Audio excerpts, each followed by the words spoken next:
Почитувани гледачи, кон крајот на денешното издание на Слободен печат ќе поразговараме за една многу актуелна политичка тема која ја обременува политичката јавност. А со самата најава на нашиот гостник знаете за што станува збор. Тоа е Оливер Ристовски, член на Државната изборна комисија, значи ќе збориме за изборите.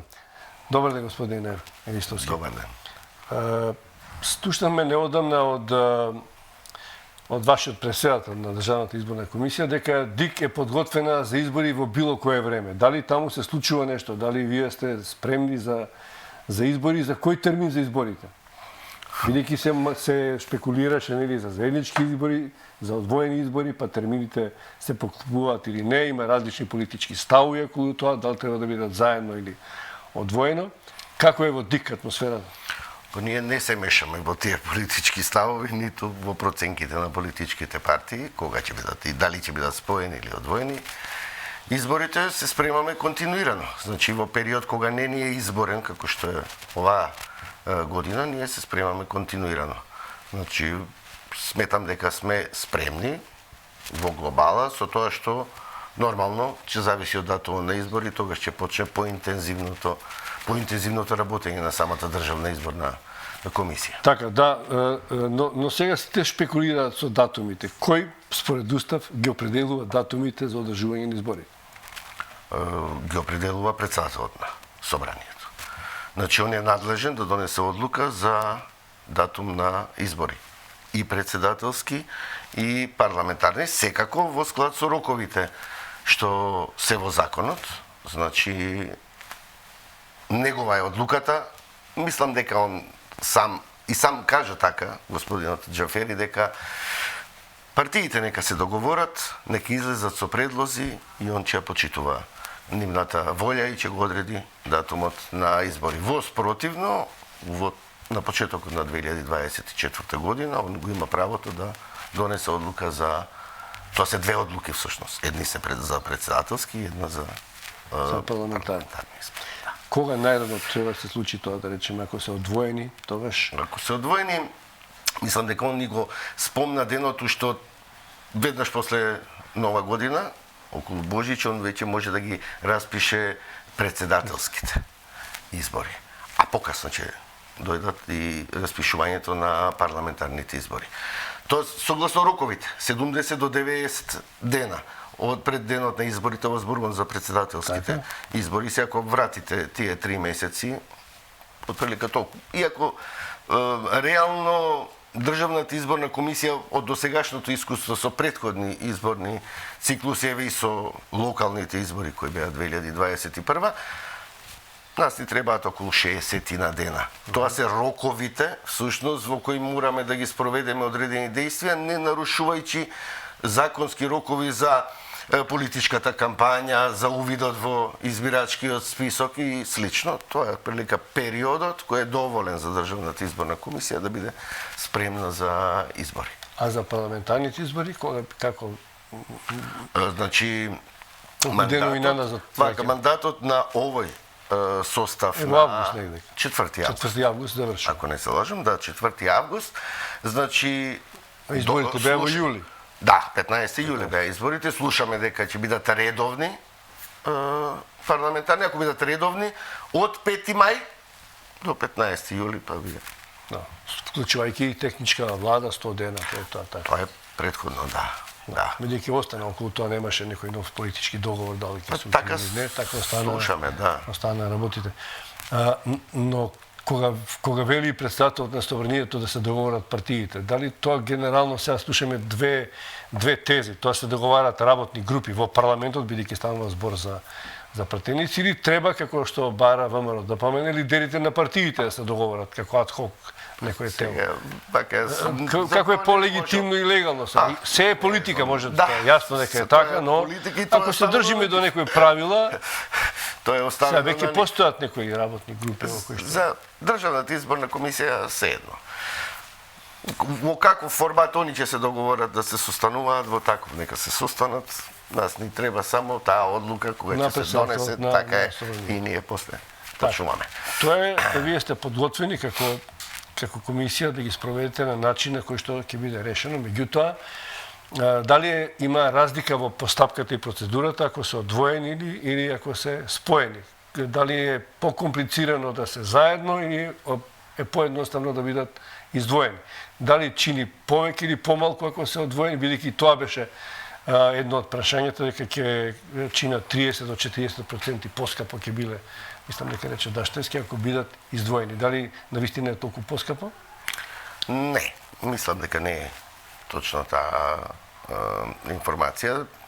Читавме ние и по медиуми се провлекуваше информацијата дека е драстична разликата. Не. Значи, во глобала дали се одвоени или партиите ќе се договорат да вториот круг на председателски биде заедно со парламентарните, разликата е, сега да кажам да употребам збор, минимална, можеби не соодветен со оглед на сумата која е определена за како буџет за 2024 година за спроведување на двата вида на избори, меѓутоа не е повеќе од 10% разликата. Говорам за тоа што имате вие фиксни трошоци кои се секако ќе се одлеат од тој буџет, независно дали ќе бидат во исти ден, дали ќе бидат различно, независно од сето тоа. Тоа е платената политичка програма што ќе оди по телевизии, по портали, на партиите и слично, и за председател, исто така, на кандидатите. И тука имате трошоците кои се најголемите, зборувам за најголемите трошоци кои се однесуваат на печатењето на изборниот материјал, тоа се ливчињата на кои се ќе гласаме и избирачките списоци. Тие одземаат најголема маса на пари од целиот тој буџет. Буџетот некаде од прилика во денари, нешто преку милиарда денари, определен вкупен буџет за државната изборна одобрен за државната изборна комисија, тука се мисли на редовниот. За цела година, не само за изборниот. Не за вкупно толку за 2024 година, но нормално најголемиот дел од ова е за изборите. И колку, да речеме, чинат трошоците за печатење на ливчињата на кутиите? Тоа се рековте се фиксни трошоци. Заради тоа не мислев точно во денар дека ние ги знаеме. Не знаеме кој ќе се јави на јавниот повик, односно бидејќи че имаме постапка, нели, преку бирото за јавни набавки. Меѓутоа сумата е голема. Сумата е стварно голема за печатењето, затоа што ќе се печатат ливчињата за прв круг председателски, евентуално втор круг председателски и парламентарни. Дека 2 милиона може да чини. Отприлика да, сигурно. Добро, но се е поскапено многу во однос на цените што биле во претходниот циклус. Добар дел оди за избирачките одбори. Да, меѓутоа избирачките одбори спроведуваат независно дали ќе бидат во исти ден или нема да бидат во исти ден изборите, они спроведуваат два типа на избори. Председателски и парламентарни. Ние ги плаќаме за секој од изборите. Значи тука немаме ние некоја заштита дали ќе бидат во еден ден или нема да бидат во еден ден. Така. Разликата, затоа реков е мала, не е повеќе по моја проценка од 10%, разликата е во транспортот на доверливиот материјал и сега овие уредите со кои се гласа, кои ќе треба да се транспортираат еднаш повеќе. Ама тоа не се бројки во однос на овие што ви кажав претходно, кои драстично би го намалиле буџетот, односно трошењето на пари од буџетот, ако се во еден ден или се во различни денови. Каде уште може да има малце поголеми трошоци? Има во гласањето на диаспората во ДКП-ата. Сега тоа кај парламентарните избори може да не се случи да има гласање, веќе знаете дека се зема тој коефициент на треба да има пријавени луѓе, за парламентарните пак треба колку што освоил пратеникот кој имал најмал број гласови во Македонија, тоа е преку 6000 и нешто гласови, што до сега не беше случај на претходните парламентарни и пред нив избори. Значи тоа не мора да се случи тој трошок, меѓутоа ние го предвидуваме во буџетот и ни беше одобрен од Министерството за финансии како посебни буџети. Добро, значи едно ако се тие трошоци кои што негде 16 милиона евра годишните, али сте за цела година. Да, нешто повеќе од 16 милиона вкупниот буџет. И најголем дел ќе оди за изборите. Секако. Но нема некоја битна разлика во сумата, дали ќе бидат издвоени или ќе бидат нема толку битна како што се говори дека тоа дека тоа е најважниот елемент. Не. Значи може да има политички договор, да се работи за некои други причини, кои што партиите ќе ги пресметуваат, калкулираат како предност или не, но не е сумата најважниот дел дека од тоа државата многу ќе заштеди и добар дел од парите, рековте, ги трошат и самите партии за кампања. Да, најголемиот тие се фиксни трошоци, се знаат. 2 евра од запишан гласач, и за втор круг уште 1 евро, така да тука немаме дискусија, тоа законот го пишува. Знаете зошто? Затоа што кога велат партиите дека тоа многу ќе чини, тие не кажуваат дека и тие ги трошат таа голема сума на пари и од нив зависи. Секако. Доколку тие не потрошат толку, доколку успеат да заштетат, а нема да заштетат, изборите не би чиниле, не би достигнале таа милионска сума за која што сега ги обвинуваат, меѓу себе се обвинуваат дека ќе биде така е законот.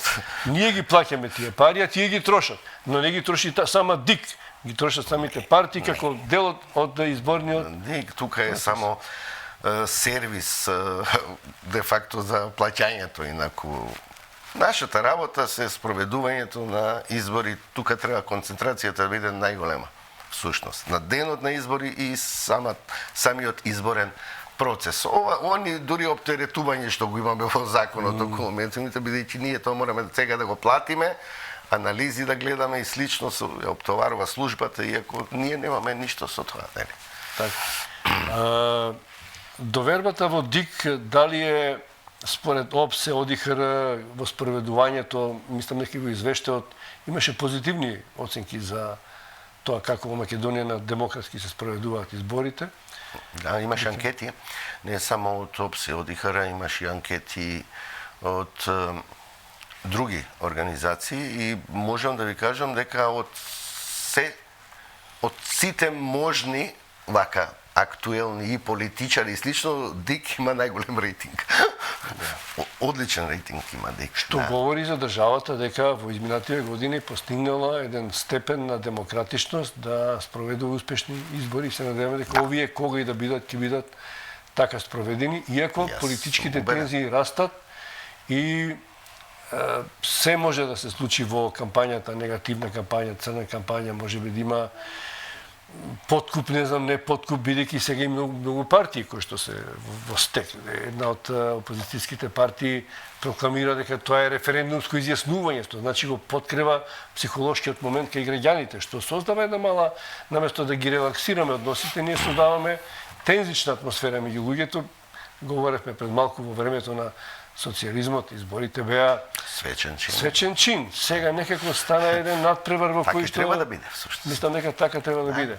По мене лично, не знам партиите како ќе се договорат, сметам дека е добро да бидат издвоени, ако нема голема разлика во цената на чинење, можеби јас сум од постарата генерација, но би сакал граѓаните да се посветат на изборот на претседател на достоинствен начин да го изберат како личност, а потоа да се премине на парламентарно, бидејќи друга функција има владата и парламентот во општествениот живот. Па, тоа е ваше мислење. Ние стварно како ДИК тука воопшто немаме нити ингеренција, ниту сакаме да се мешаме во таа работа. Како ќе се договорат? Ние така ќе го спроведеме, да. Сега, не ние се едно, нели? Работа не чека голема, меѓутоа тоа е политички договор и тука нема мешање. И врз основа на тој политички договор после одлуката на председателот на собранието за датумите. Не ви комплицира ситуацијата кога ќе заврши првиот круг од председателските, па времето за жалби и така натаму, па да почне? Не. Дали би ќе биде тесен просторот, ако евентуално се одлучат за...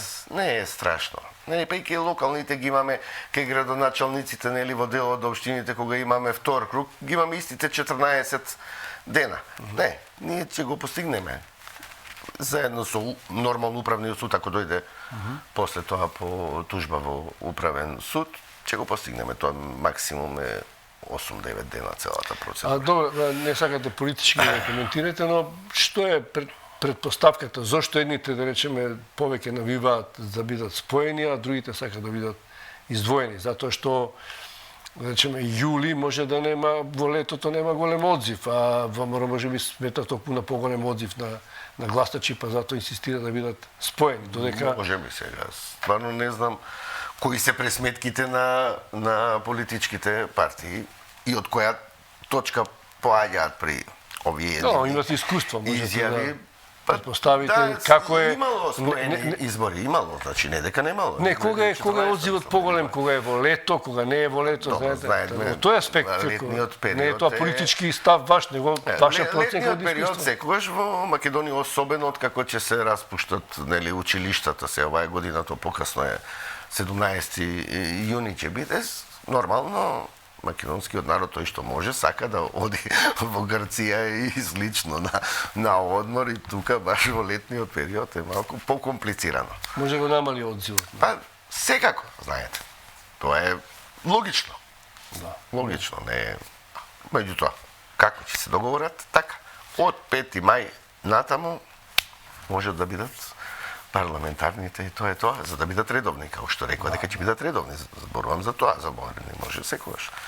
Добро, значи расчистивме, нема да биде милиарда само за изборите, тоа е вкупна сума што министерството е дава. Нешто не е одобрен буџетот од Министерството за финансии, мислам дека и министерот го спомна тоа, али тоа е буџет и Добро, не е на ДИК, како да речеме, да фаворизирате дали е подобро да се заедно или не, бидејќи председателот на ДИК си дозволи да сугерира дека е подобро да бидат заедно. И тоа е веќе политички став кој што не е...